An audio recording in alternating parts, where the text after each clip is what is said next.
Okay, so when people hear France, they automatically start thinking about Paris. Tell us a little bit about the places you're from. In France, I grew up in a very little village in the countryside called Lucha. Nobody will know where is it exactly. It's exactly on west of France, 1 hour from the coast. Very known city is La Rochelle. La Rochelle or Bordeaux, even Cognac, known for the spirit. Everybody knows that. Yep, it's about, I live around 70 kilometers up north. Beautiful. So what was life growing up France back in the day? No, very traditional with my family. We live in the countryside, lost in the middle of nowhere, basically. I studied in college, very small college, where all the little village, all the kids were going on the same ones. I had a very good childhood. Then after that, in France, it's very common that we're going on a boarding school. So at the age of 14, 15, my parents sent me in high school, in like 1 hour from our house. Okay. I was going all week, coming back on the weekends, and that was good. I had a very good childhood, to be honest. All right. So tell us a little bit about your family situation. I know there's a little bit unique story. Yeah, there's a tricky things. That involves the situation right now. Basically, I'm an adopted kid with my sister and I. When we were like 1 year and a half and 3 years and a half, almost 4. My parents decided to adopt kids. So that was really like the willing of my dad. And we had, France, I say we, but France had a very a good relationship, diplomatic relationship with Colombia, and that was the first choice, to be honest. So the process was quite long, 2 years, 3 years, with some meeting with psychologists, with doctors, stuff like that, if they were able to have kids, adopted kids, and they had a green light. And basically, my dad sent my mom, because he doesn't like, my dad is very old school, so he basically sent her. He said, I don't know what you're gonna find over here. It's gonna be 1, 2, 3 kids. I don't want you to separate anyone. Either 3 or 4, you bring everyone here. And that was his spirit. And now my mom arrived, found us. Stella and I, and that was the first love, the love at the first sight, let's say. And she took us, and boom, straight away to France. So I was born in a little village south of Bogota, called Agua de Dios.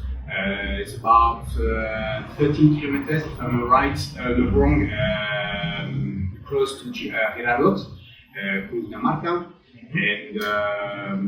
and that's it. And then we passed. We went through like a little village where it's about 40 degrees all year long, to a snowstorm in about 24 hours in France. And that was a big change. And all the story, the adventure started there. Interesting. Okay. So a kid ends up from Colombia. They're actually Colombian. Then you end up in France. You're setting off to boarding school now. And so, what was boarding school like? Did you do any sports? Did you excel at something? Did you have some, We, in my family, like I said, my dad is very old school, so everything was basically work is everything. So first working, then pleasures and stuff like that. But you always said, my dad, that the sports was as well health. So from very young age, I was about 4 years old. He put us on swimming courses in order to learn how to swim properly. We did as well judo, jiu-jitsu, and we grew up doing all of that. And I had very special stuff with swimming, and from the age of 8, 9, I started to train properly on the city next where we were living. And I was pretty good. I did the French apprenticeship. Really? Yeah. You think about going pro?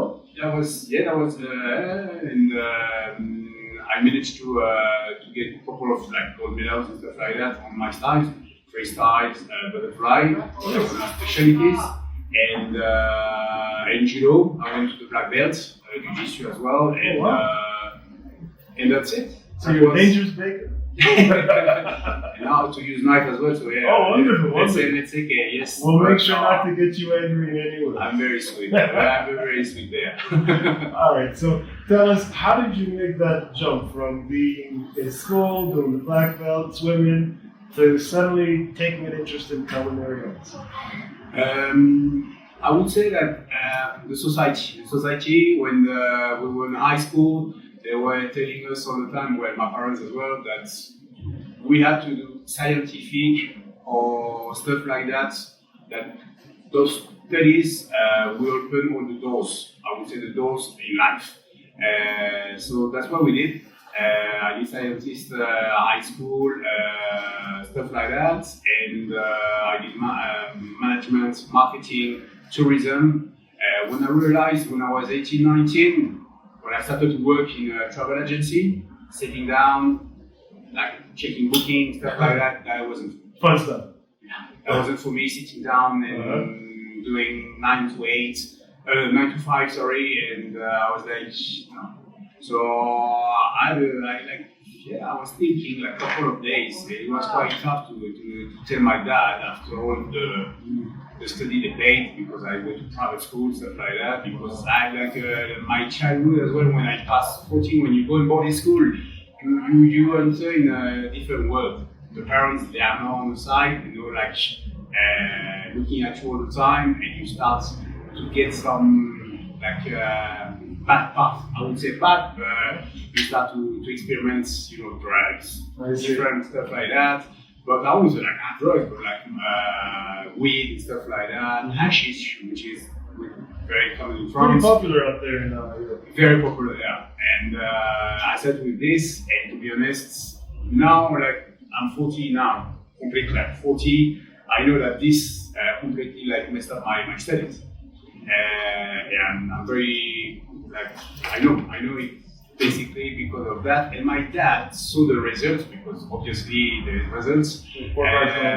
Exactly. So straight away, boarding school, but private school. Right. In a monk high school in France, university, and that was very tough. But like 25, 30 years later, I thank them, because thanks to them, thanks to those moves, I managed to get my baccalaureate, my master, stuff like that, in marketing management. But come to the point that I changed. Right. I changed my mind. I wanted to do something else, and I thought, what am I going to do? What am I going to do after all of that? And I always thought that I used to like cooking from very young age. Like 11, 12, I was helping my mom in the kitchen. She was showing me how to do a simple bourguignon, a simple beef stew, a simple fish or whatever. And I used to like very much this world. And I say, yeah, well, I'm going to try. I'm only 20. I was 20, so let's go. And it was hard, because when you start all over again the studies, I went on the bench again in the school with kids, 14 years old, 16 years old. So it's not a big gap, but at this age, 14 to 20, is 6 years old, and the mentality is different. Okay. But thanks to the background that I had, there's a special course that it was only cooking from Monday to Saturday. I didn't have to do like mathematics, French, history, whatever. They had a special course. We were a couple of us. There were about four guys like me. Okay. And it was only cooking, and that was good, because it was like practicing, and I found a restaurant in France. It was basically on the road, on the big road, and the chef at first had a doubt. Do you remember what that place was called? Bussac Le Château. Un sacré château. I give you the name like, Beautiful. in order to find it. Le You still relais. there? Yeah, it's still there. Okay. Different owners, they still there, and it's a very gastronomic restaurant nowadays. And yeah, I did my scratch over there. I started, and to be honest with you, I remember the first day. It was on the weekend of August, which is the most crowded one on the road. And I started there, and he put me on the starter section. And I remember really like I had goosebumps this day. I said, that's my work. I'm going to do this. All right. And that's it. I found myself. This day I found really what I want to do, and all the stories started. So from there, I stayed with him for 2 years to learn the basics, the techniques from a 70 years old man. So how you wouldn't learn from a guy like that? Of course. Traditional. And I decided when I was 22 to move to London, UK. Because the world is moving very fast. So what was that transition like from going from France to London? Explain a little bit about that. Like what prompted you to make that decision and say, I gotta leave this place? No, imagine like you from Canada, like a little young boy in the countryside. That the closest cities are 10-15 kilometers, and going to London at the time. Big city, a city never sleeps, and that was crazy. That was my craziest years, I would say. And I got this city in my heart because this is where I grew up, from a young man to a man. Right. I saw a lot of things, experimented a lot of things as well. And I can imagine. We can imagine. Yeah. So you had a good time in London. I had a very good time in London. Okay. Yes, I had a very, very good time in London. And there as well, I decided really to improve my skills as a chef. So I started on the side of a motorway, and I wanted to experiment the Michelin-Starred world, which is the highest level of cooking you can find in the world. So United States, Canada. So can you tell us a bit about what kind of which restaurants have you worked in the past that you really learned your trade? Yeah, I started in Musée Mayfair. My first restaurant in London was Musée Mayfair, which is in Mayfair, central London, the poshest area over there. I worked a year and a half over there. It was very, very hard. I experimented working minimum 90 hours, 200 hours a week, very short rest, stuff like that. But I would say this first year and a half, 2 years, I learned how to be a machine, to produce stuff, not much on the quality, but much on the production. And after that, I looked for a French restaurant, and I found Morgan. Morgan what is that? Was like a gap. So I changed a little bit, it was more relaxed, and we found like traditional French cuisine, more techniques. I remember my sous chef, Sylvain, when we were arrived, I said, yeah, that kid is very rough. He learned how to be a machine, we have to polish him. Okay. So the first thing they did, they put me on the dessert section. Because dessert section is more of, I would say,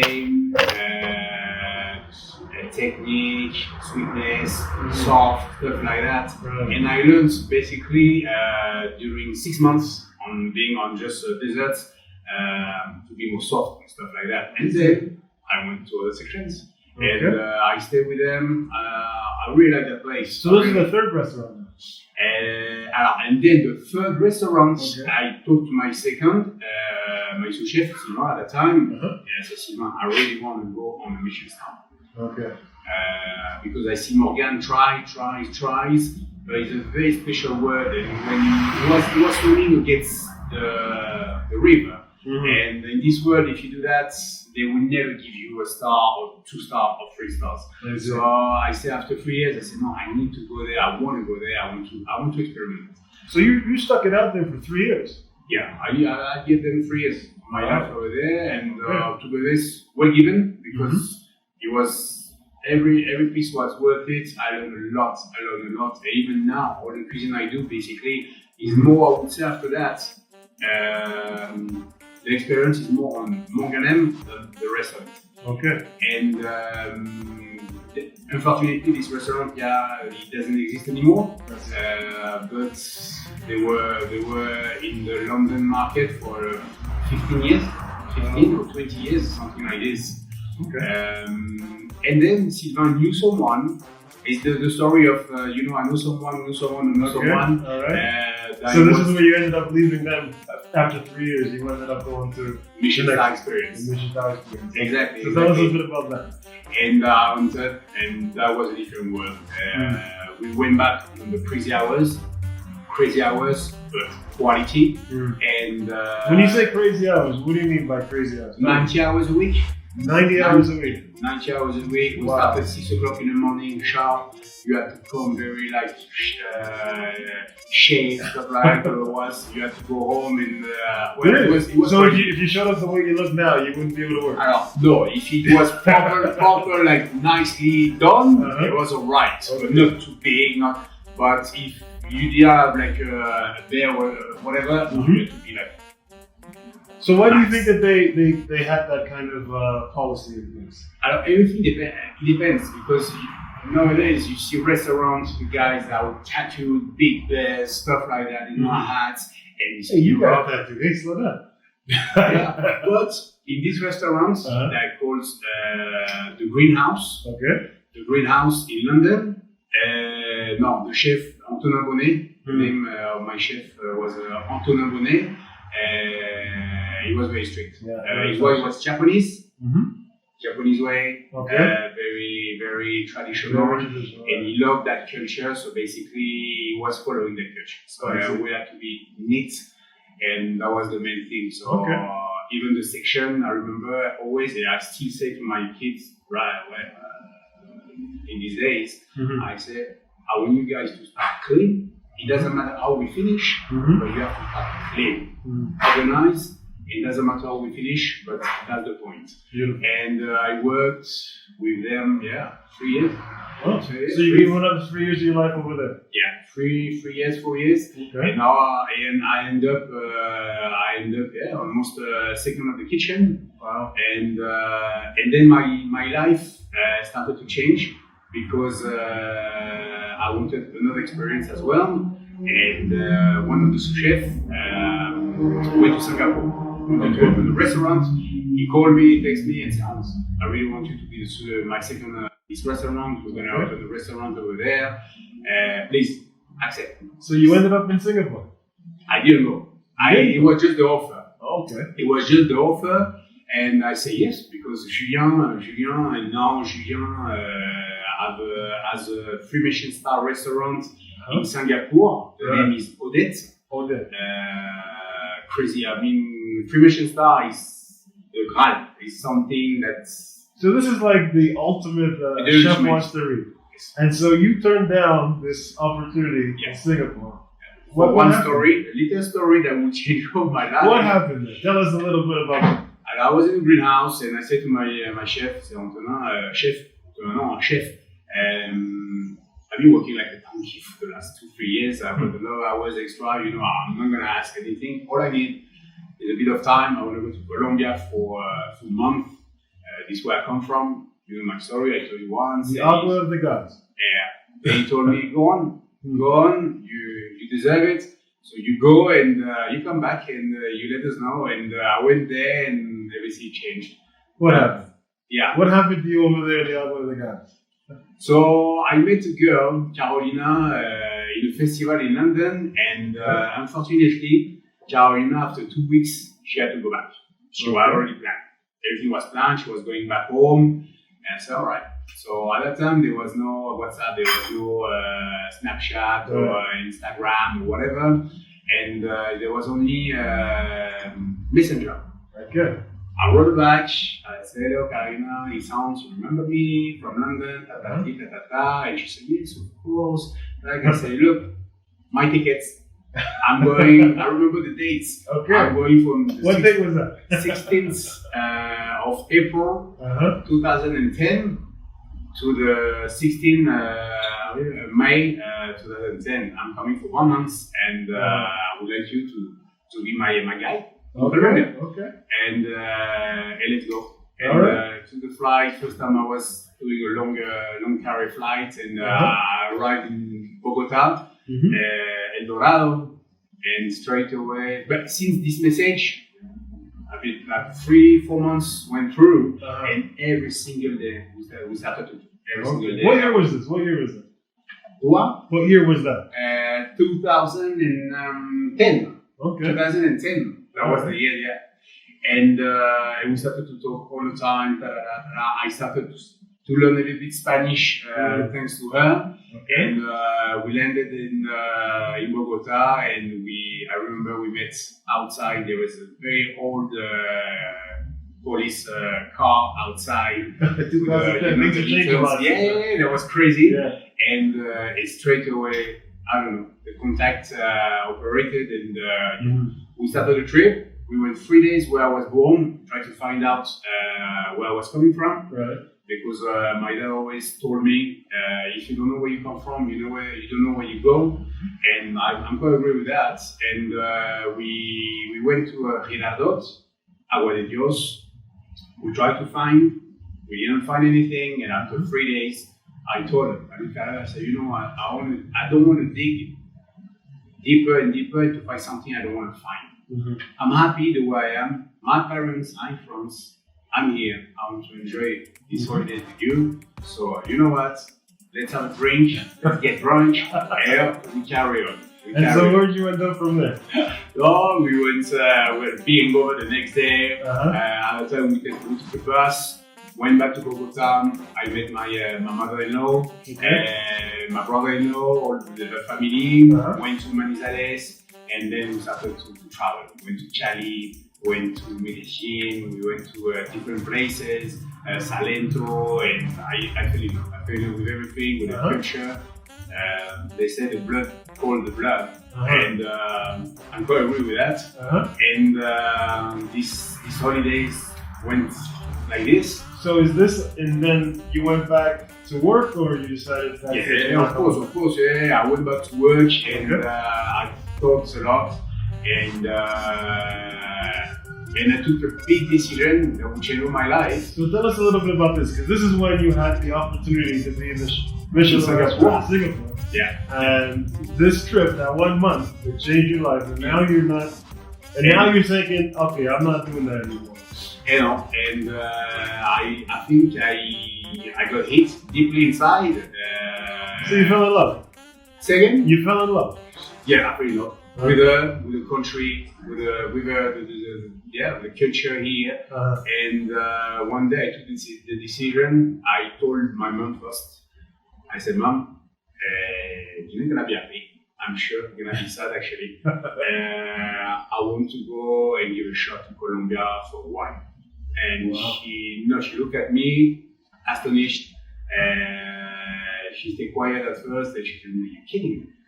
I'm in London, it was an hour away and it was alright, but if you're talking about going on the other side of the world, so basically what's going on?" I said, "No, that's, I'm with Carolina and I want to give a shot, I'm only, at that time I was like 29, 30, and I want to give a shot and, I come from there and there's nothing I can do, it's here, so." I got you.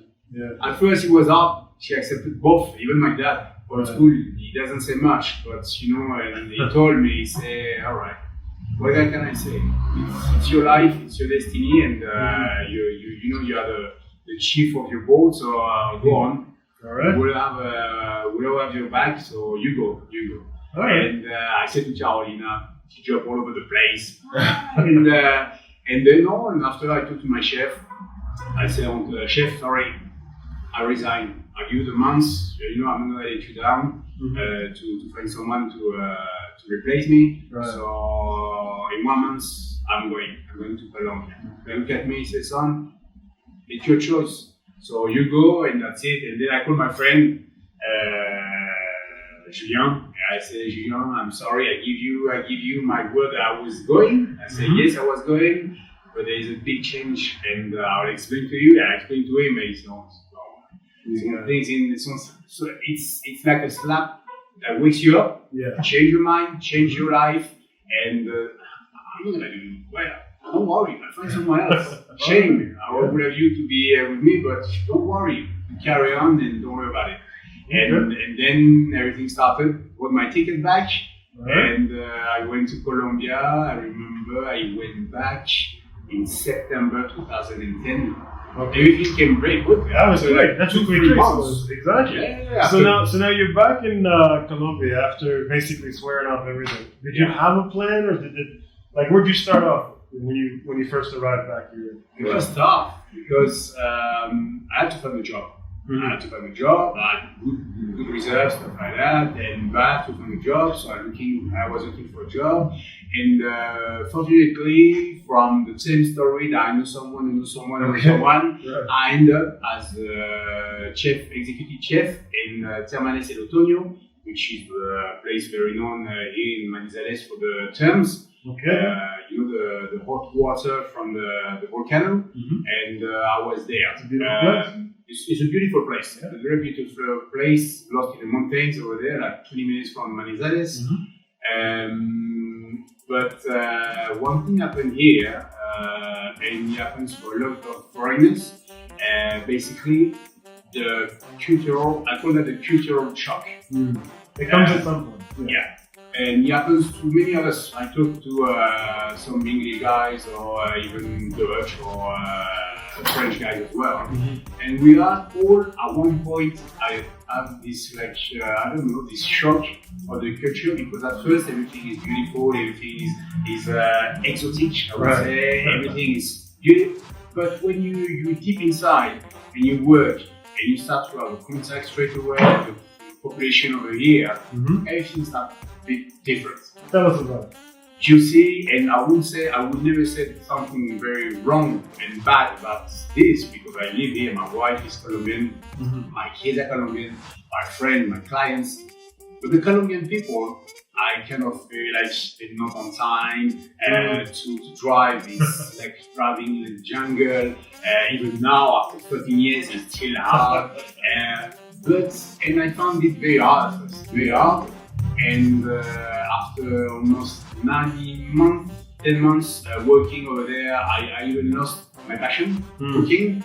And one day it was tough. I mean, and I don't suffer of depression and stuff like that. Right. But when you are like alone here, I would say alone, but I said to Carolina, I took her by the hand and looked at her in the eyes. I say, Ciao, I'm sorry, but I'm gonna go back. Really? I'm gonna go back to London.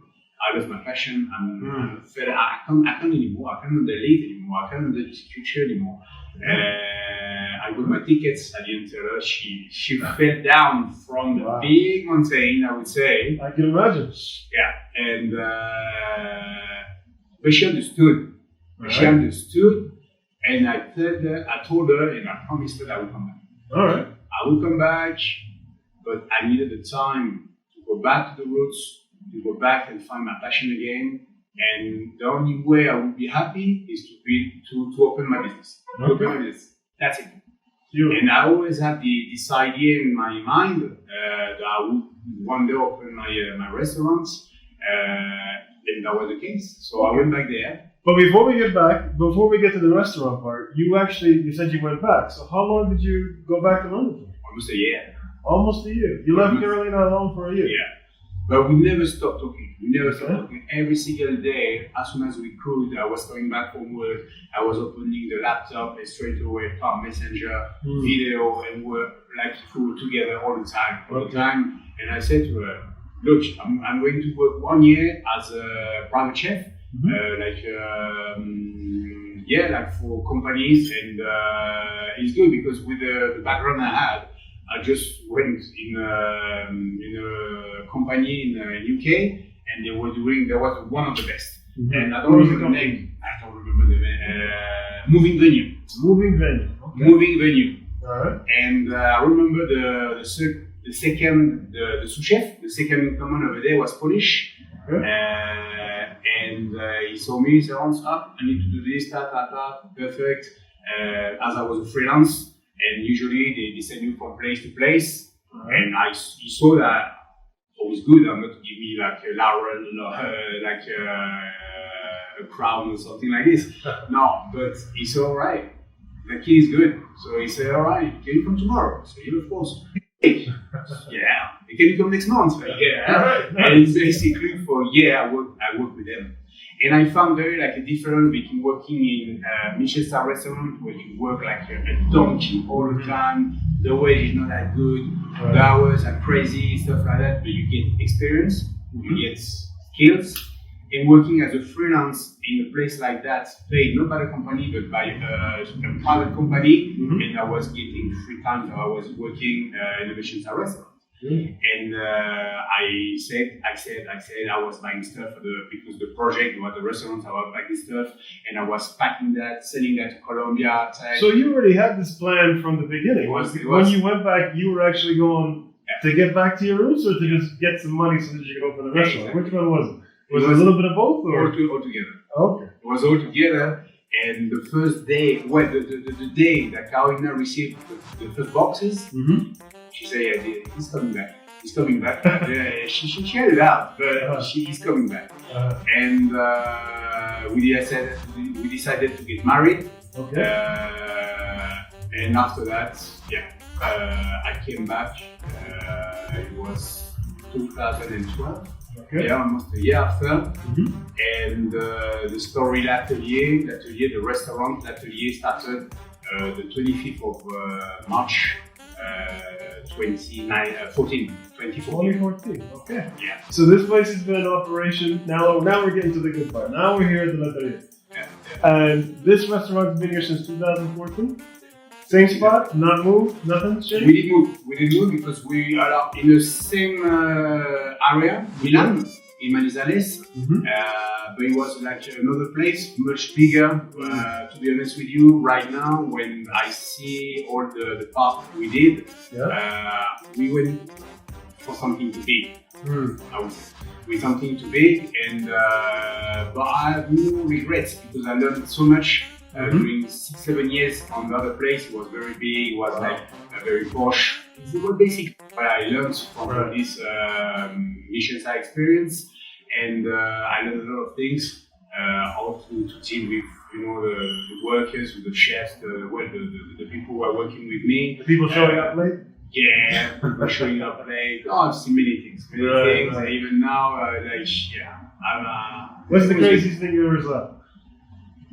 Or waiting some maybe cook coming drunk and couldn't even walk to the. No, it was a lot of stories. Okay.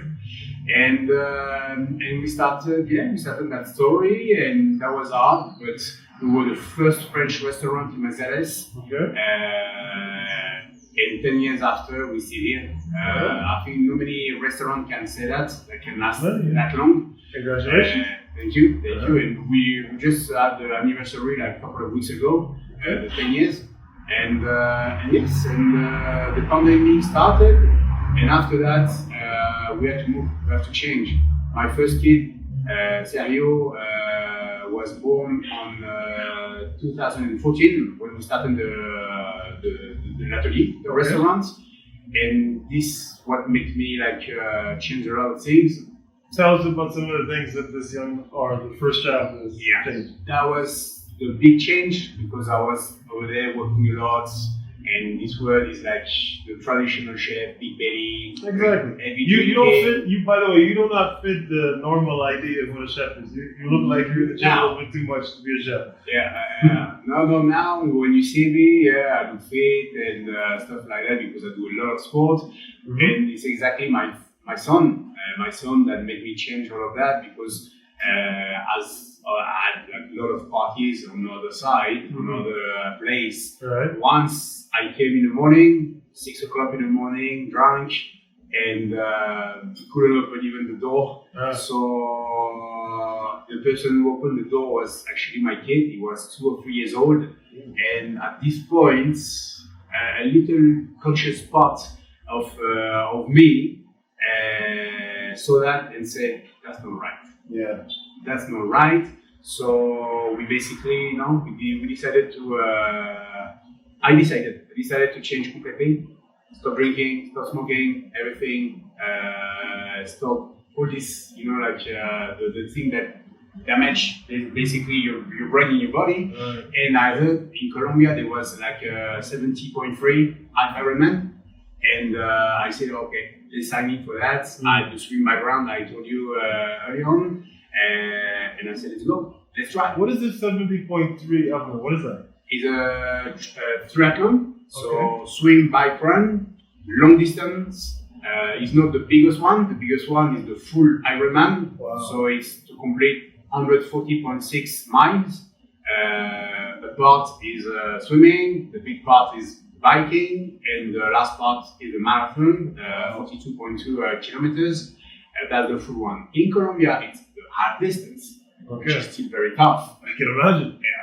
And we started with Carolina this plan, and she followed me, and she's still following me in all part of that. And I went to weight 93. No, I was like 98, almost 100 kilos, and I lost like almost 20 kilos. Wow, that's a lot. A lot. I don't know. So this if explains the bulging biceps then.